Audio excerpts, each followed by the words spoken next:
ഇതാണ് നാസിക്കിലെ രാമകുണ്ട്. നാസിക്കിൽ ഗോദാവരി നദിക്കരയിൽ ആണ് രാമകുണ്ട്. വനവാസകാലത്ത് ശ്രീരാമനും സീതാദേവിയും ലക്ഷ്മണനും 2.5 വർഷക്കാലം ഇവിടെ വസിച്ചിട്ടുണ്ട്. ശ്രീരാമൻ ഈ നദിയിൽ കുളിച്ചു എന്നാണ് വിശ്വാസം.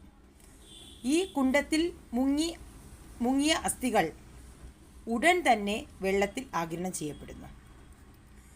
ഈ നദിയിൽ വിളക്ക് കത്തിച്ച് ഒഴുക്കുന്നത് പൂർവികർക്ക് ശാന്തി ലഭിക്കും എന്നുള്ള ഒരു വിശ്വാസമുണ്ട്.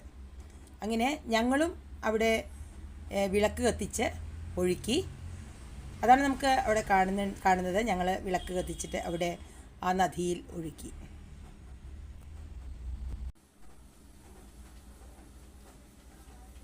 ഇതാ ദീപം, ആ വിളക്ക് കത്തിച്ചിട്ട് ഞാൻ ഒഴുക്കാൻ പോവുകയാണ്. ആ ദീപം നമുക്ക് അതിൽ ഒഴുക്കുമ്പോൾ എല്ലാവരും ചെയ്യുന്നുണ്ട് കേട്ടോ.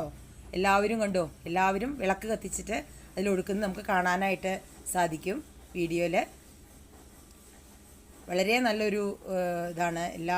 എല്ലാ ആളുകൾക്കും അതൊരു വിശ്വാസമാണ്, നല്ലൊരു വിശ്വാസമാണ് അവിടെ വിളക്ക് കത്തിച്ച് ഒഴുക്കുന്നതായിട്ട്. നമ്മൾ ഇത് ഒഴുക്കുന്ന സമയത്ത് നമ്മൾ ആ പൂർവികരെ മനസ്സിൽ ധ്യാനിച്ചുകൊണ്ട് നമ്മൾ ഒഴുക്കുകയാണെങ്കിൽ അവർക്കൊക്കെ ശാന്തി കിട്ടും എന്നുള്ള ഒരു വിശ്വാസമുണ്ട്. ഇവിടെയുള്ള ആളുകൾക്കൊക്കെ അത് വളരെ ഒരു വിശ്വാസമാണ്. അങ്ങനെ അതുപ്രകാരം ഞങ്ങളും അത് ഒഴുക്കി. ഈ പുണ്യ സ്ഥലത്തിൽ, ഈ നദിയിൽ കുളിക്കുന്നത് കൊണ്ട് പുണ്യം ലഭിക്കുമെന്നുള്ളതാണ് വിശ്വാസം. മുങ്ങിക്കുളിക്കുന്നത് വളരെ ഉത്തമമാണെന്ന് പറയപ്പെടുന്നു.